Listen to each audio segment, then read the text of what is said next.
యాయిరు అనే సమాజ మందిరపు అధికారి యేసయ్య దగ్గరకు వచ్చి ఆయన పాదముల మీద పడి మరణానికి చేరువలో ఉన్నటువంటి తన కుమార్తెను స్వస్థపరచుమని యేసయ్యను వేడుకుంటాడు.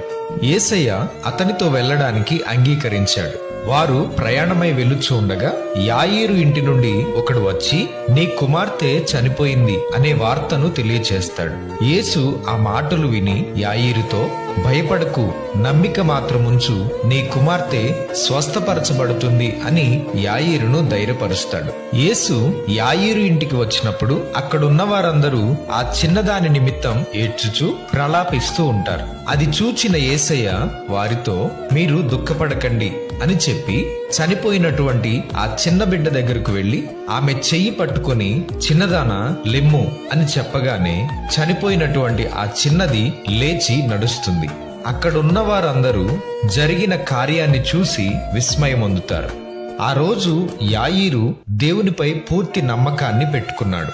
చనిపోయిన నా కుమార్తెను ఆయన ఖచ్చితంగా బ్రతికించగలడు అని. ఆ విశ్వాసమే చనిపోయిన తన కుమార్తెకు జీవాన్ని పోసింది.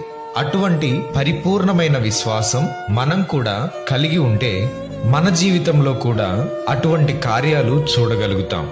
దేవుని సమయం ఖచ్చితమైనది. ఆలస్యమైనప్పటికీ ఆయన తన వాగ్దానాన్ని నెరవేరుస్తాడు. మన చుట్టూ ఎన్ని ప్రతికూల పరిస్థితులు ఉన్నప్పటికీ అసాధ్యమైన కార్యాలు చేయగలిగిన దేవునిపై పరిపూర్ణమైన విశ్వాసాన్ని కలిగి జీవిద్దాం.